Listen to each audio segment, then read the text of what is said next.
13 Millionen. Das ist die Zahl, die Sie sich heute merken müssen.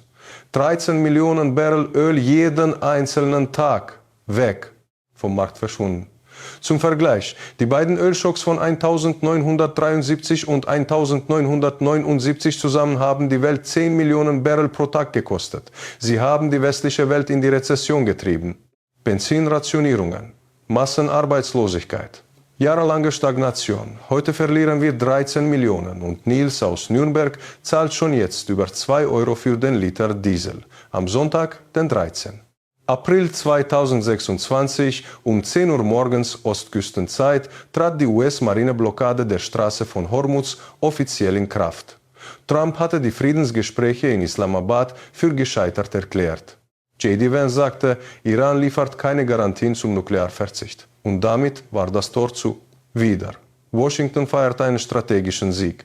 Berlin schnürt derweil ein Notfallpaket 1,6 Milliarden Euro Mineralölsteuersenkung, 17 Cent pro Liter, bezahlt mit Tabaksteuererhöhungen. Die Frage ist nicht, hat Trump recht? Die Frage ist, warum zahlt Deutschland die Rechnung für einen Krieg, den niemand in Berlin bestellt hat?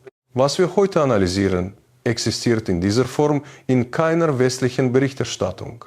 Deutschland liefert die strategischen Hintergründe, die Mechanismen, die Zahlen, die Akteure, nicht die Schlagzeilen, die Realität dahinter.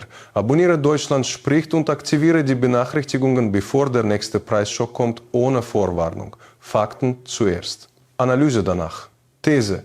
Die Straße von Hormuz ist nicht geschlossen, sie ist gelähmt. Das ist schlimmer. Beginnen wir mit den Fakten auf dem Wasser. Die Straße von Hormuz ist an ihrer engsten Stelle 34 Kilometer breit. Durch diese 34 Kilometer flossen vor dem 28. Februar täglich über 100 Tanker. Saudi-Arabien, Kuwait, Irak, die Vereinigten Arabischen Emirate, Katar, alle schickten ihr Öl und ihr Gas durch diesen Engpass. Dann griffen die USA und Israel Iran an, am 4. März 2026 erklärte der iranische Revolutionsgardekorps die Straße für geschlossen. 21 bestätigte Angriffe auf Handelsschiffe folgten. Seeminen wurden verlegt und nach Informationen von 12. April hat der Iran selbst die Kontrolle über seine eigenen Minen verloren. Das bedeutet, selbst wenn Iran kooperieren wollte, kann es die Straße nicht vollständig öffnen. Die Schifffahrtsdaten zeigen bis Samstag, dem 12. April lagen 3200 Schiffe westlich der Straße fest. 3200. Maersk, CMA, CGM, Hapag-Lloyd, alle haben den Betrieb eingestellt. Die Versicherungsprämien für einen einzigen Transit sind ins Unermessliche gestiegen. Und dann kam Trumps Blockade.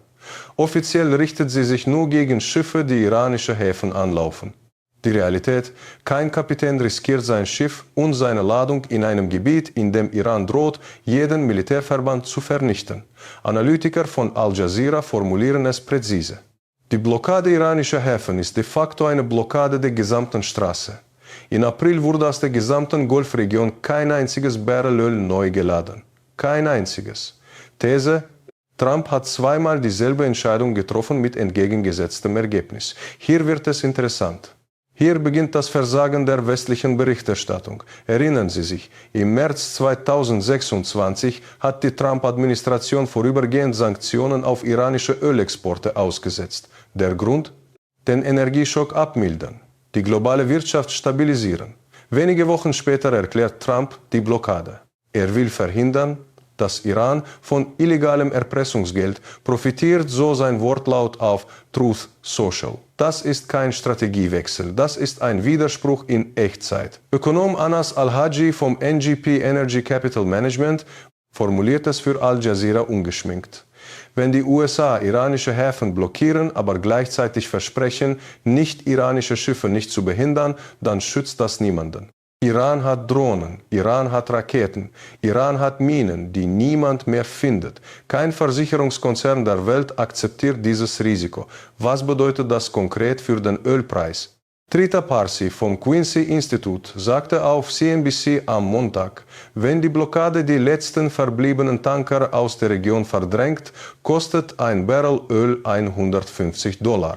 Und falls Irans Verbündete am Jemen, die Houthis, jetzt auch den Bab el-Mandeb-See wegsperren, eine zweite kritische Route zwischen dem Roten Meer und dem Indischen Ozean, dann sind $150 noch optimistisch. Brent-Rohöl notierte am Montag knapp unter $100 und IEA-Chef Fatih Birol sagt, die Ölpreise spiegeln die tatsächliche Schwere der Krise noch nicht wider.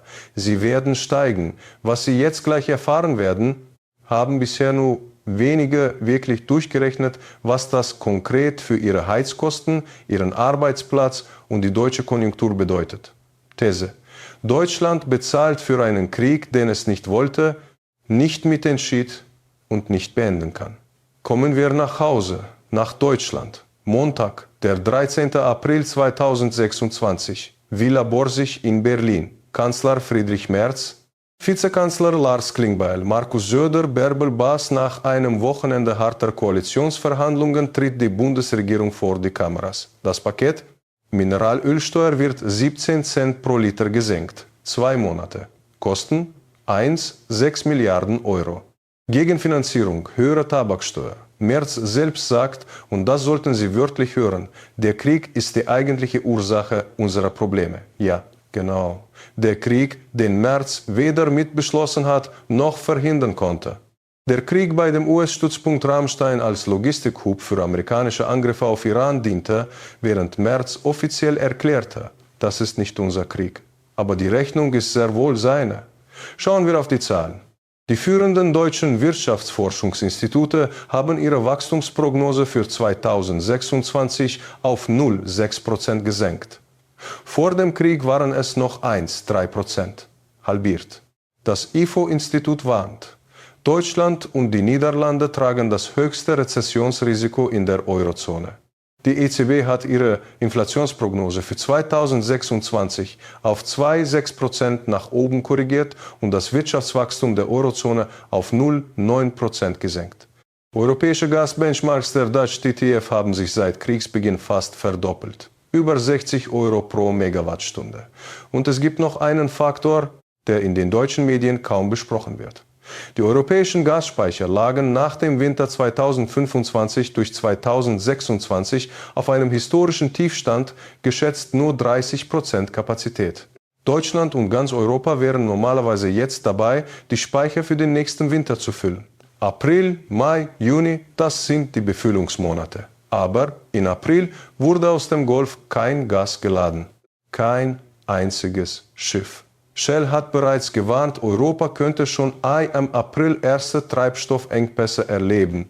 Und IEA-Chef Birol sagt, das Diesel- und Kerosinproblem, das Asien schon heute erlebt, kommt in April oder Mai nach Europa. Von Dresden bis Düsseldorf bedeutet das: die 17 Cent Steuererleichterung, die Merz heute ankündigt, sie sind ein Pflaster auf einer Wunde, die mit dem Ende dieses Krieges nicht heilt. Denn mehr als 80 Energieanlagen in der Region sind schwer beschädigt. Laut IEA könnten einige davon 2 Jahre benötigen, um wieder hochgefahren zu werden. Der Wirtschaftsberaterratschefin Monika Schnitzer nennt die Mineralölsteuersenkung die schlechteste aller diskutierten Optionen. Nicht, weil sie falsch ist, sondern weil sie an der Ursache nichts ändert. Merz weiß das.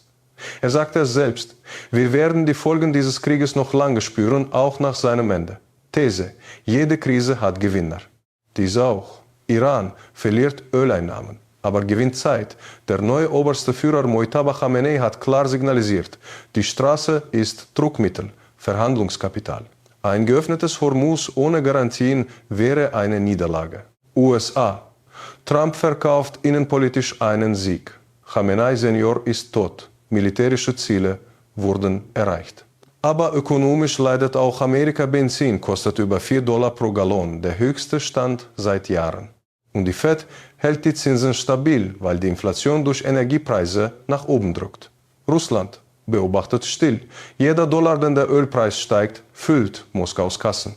Und jede NATO-Auseinandersetzung über den Irankrieg schwächt die Allianz, die Russland bremsen soll. China kauft günstige Rabattangebote. Irans Öl findet weiter Abnehmer auf Umwegen, über Drittstaaten. Peking hält sich aus dem Konflikt heraus und sammelt strategische Vorteile. Und Deutschland? Deutschland sitzt in einer klassischen Sandwich-Position.